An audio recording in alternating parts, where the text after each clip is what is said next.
Aside from drug dealers who offer their services, substances, and chemicals at a small cost during a coronavirus pandemic,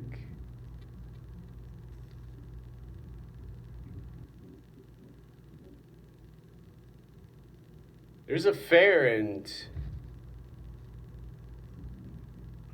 fairly arguable discussion to be had about siblings in pediatric medical psychiatry and psychology and neurology, and how they're fighting, as an example, for those who aren't normally offered drugs by thugs and gangsters who offer their services and stimulation to reward their buyers with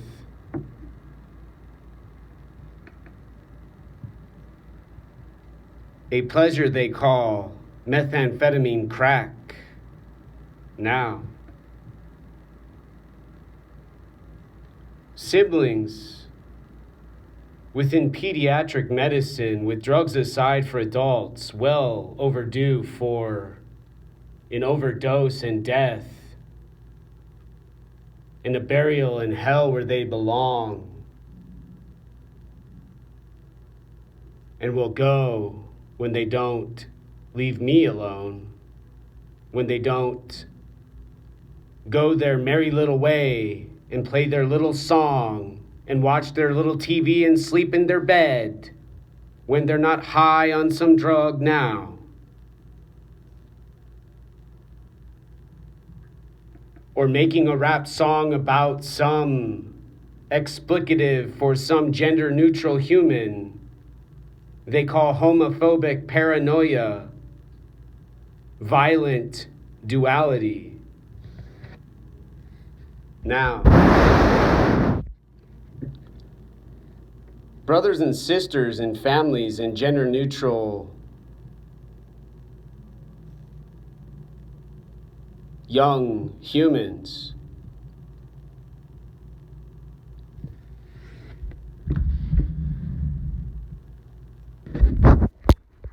who don't always have a male and female identity, unfortunately,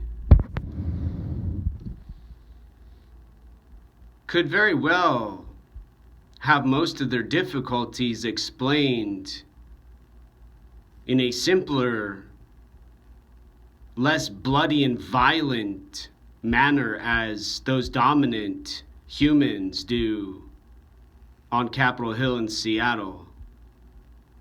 In other words,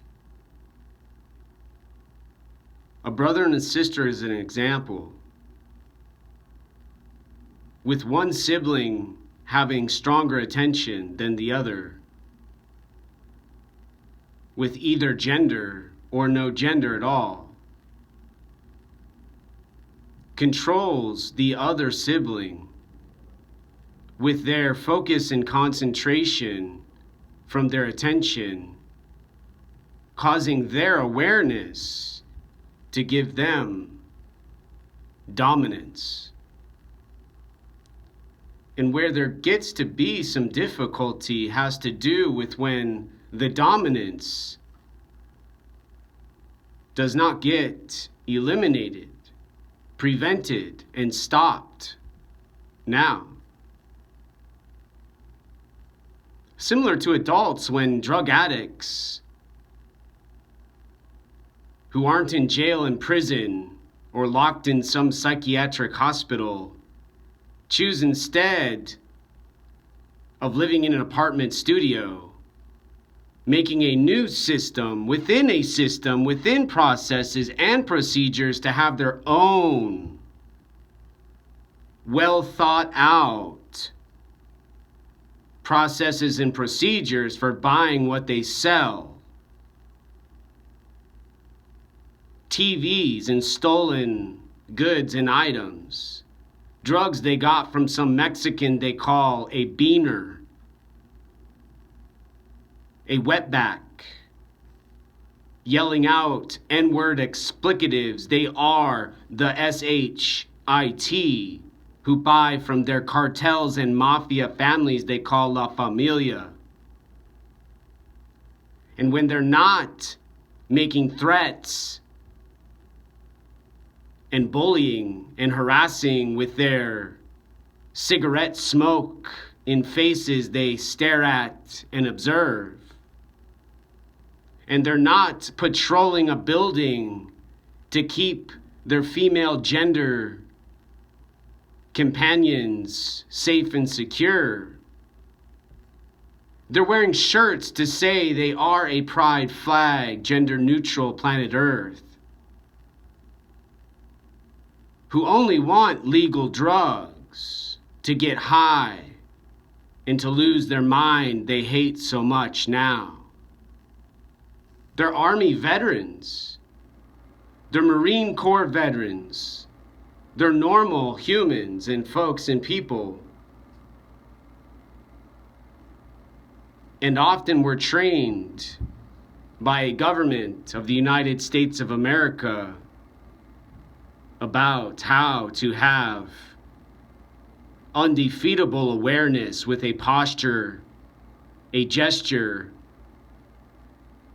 and a fist, awaiting anyone who disrupts their consciousness. Their consciousness,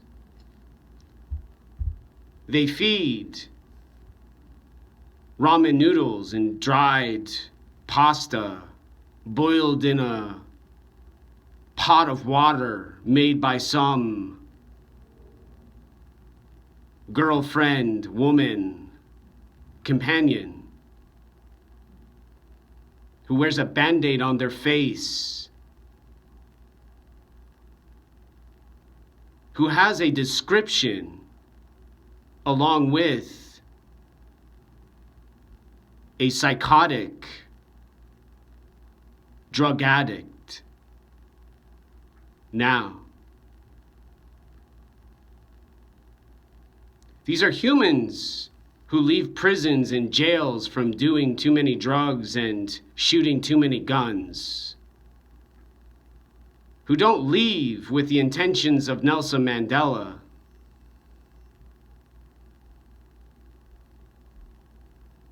and don't speak the freedom they declare a law on their Capitol Hill in Seattle. Now,